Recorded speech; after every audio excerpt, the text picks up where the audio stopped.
just a little bit above the floor of the boat. And when all of that was in place, he put a fire lighter on a small piece of steel and put that directly beneath the glass bottle. And he lit this one fire lighter as the book had instructed to do. So while he was waiting for the water in the bottle to boil, he filled the bath with water and put the boat in. So anyway, it wasn't long before steam came out through the tiny hole in the lid, and as expected, the boat began to move forward slowly. But that was just far too slow for Adrian's liking. He thought it was going to rip through the water like a bullet, and that's what he wanted. So he lit a heap of firelighters. But the glass bottle couldn't take the heat, and the inevitable happened. It exploded, filling the room with thick black smoke. Now, poor Adrian was inconsolable when he saw the wreckage of his lovely boat strewn across the bathroom floor.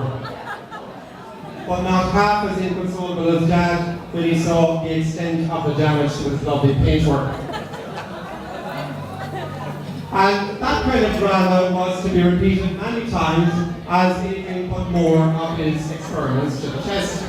But, you know, I suppose in hindsight, maybe his failed experiments were for the best. Because a scientist, like most normal people, work a 9 to 5 day.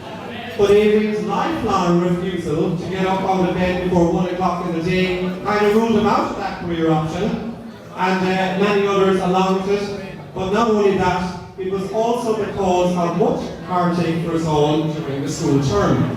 You see, Adrian created holy hell whenever he was woken out of his beauty sleep. So, as you can imagine, breakfast in our house on a school day was some barrel of laughs. We were all quartered off from one another, with a Frosties box at a 45-degree angle this way, a cornflakes box straight in front, a Shreddies box at a 45-degree angle the other way, all packed close together, and we were given strict orders from the boss lady herself, ma'am, with the threatened wooden spoon hanging over, of course, not to dare peek over the boxes or through the gaps of Adrian. But every so often I just couldn't resist the temptation to lift up to see, just for a quick look to see how he was getting on. Only to get back, what are you looking at? And man in frustration replied, Jesus Christ, will you stop looking at him? And God help you if you made too much noise crunching on those cornflakes. Because one of Adrian's pet hates was, and still is to this day, noisy eaters. In fact, I'm very surprised that he didn't ask for music to be blasted through the speakers during the meal here today, because that's the kind of entertainment that we always had during meal times, so that Adrian wouldn't have to listen to us blathering down our food.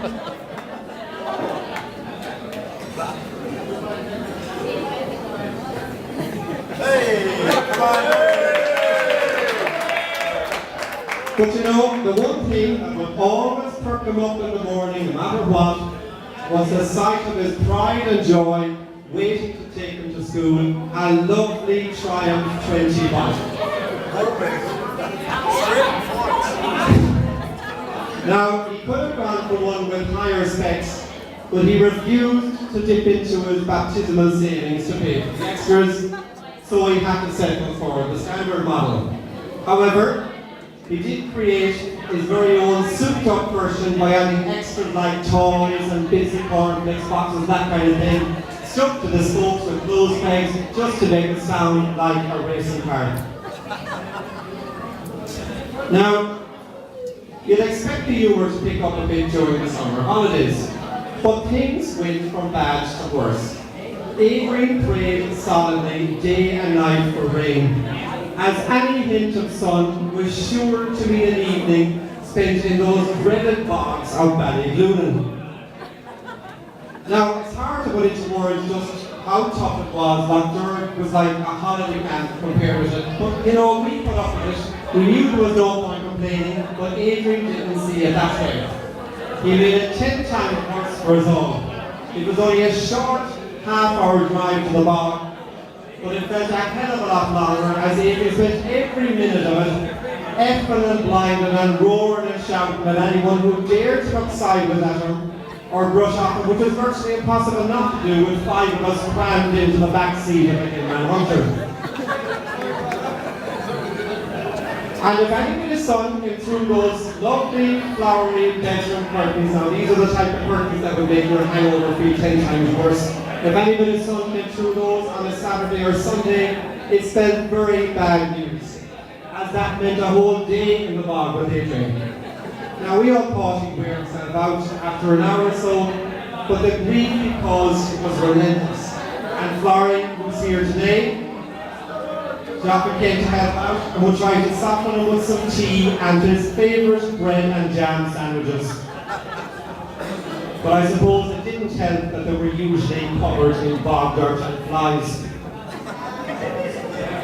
Now, whenever I spotted an opportunity to get Adrian back for all his grumpiness, I just couldn't resist the temptation to go in for the kill. And there's one story which really stands out in my mind, if you like, you know.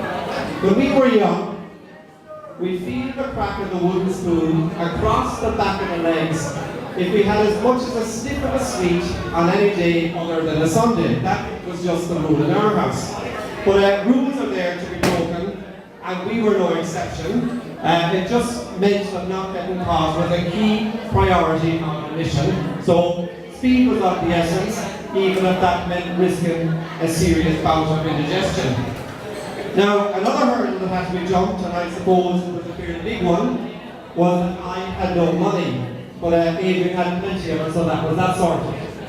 So with everything in place, Adrian on the carrier of the Triumph 20 with a purse load of money, me in the driving seat, and man in the back room out of the way, ironing a couple of shirts and jocks, and the next gabardine coat for the disco that night. So with everything in place, Operation Lloyd's shop went into full swing. So anyway, after some serious peddling, we finally got there. Adrian handed over his purse, and I tore down the back of the shop, grabbed 2 ice creams from the fridge, paid for them, because we hadn't asked for the art of stealing at that stage, and back out again to Adrian, who was sitting on the curb guarding the Triumph 20. But before I took the ice creams from the bag, I said to him, now you do know that we can waste no time eating these. And while he was nodding his head, like a donkey, in agreement, I took the ice creams from the bag, held them in front of him, and asked him which of these 2 ice creams do you think would be able to eat the fastest. But before he had time to answer, I said, great, that's settled. So while I tucked into a delicious, mouth-watering 50-piece strawberry cornetto, Adrian was left thinking at Chili Willy. Now, just to remind those who might have forgotten what a Chili Willy was, it was the cheapest ice pop you could buy in the shop. At just 10p, it was basically a lump of ice with a bit of colour to it.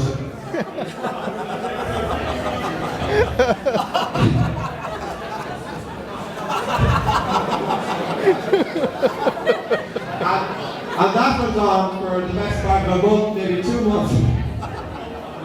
Today, the post office account was cleared out. Now, there are many more stories like that one, in fact, so many, that Adrian decided one day enough was enough, and that the only way to get the better in me was to build a little muscle. And he saw the perfect answer in the cartoon Popeye. He was absolutely amazed at how Popeye could develop instant muscle and strength with just 2 spoonfuls of spinach. So he concluded that, well, if it works for Popeye, I see absolutely no reason why it wouldn't work for me.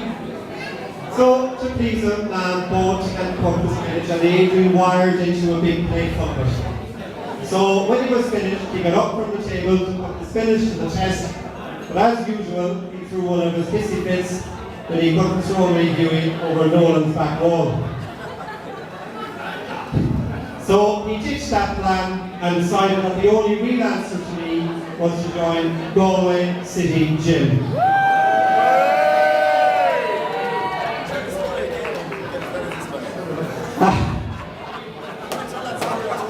And needless to say, I stopped giving him grief soon afterwards. Now, I could be here all night telling stories about Adrian, who was so many of them from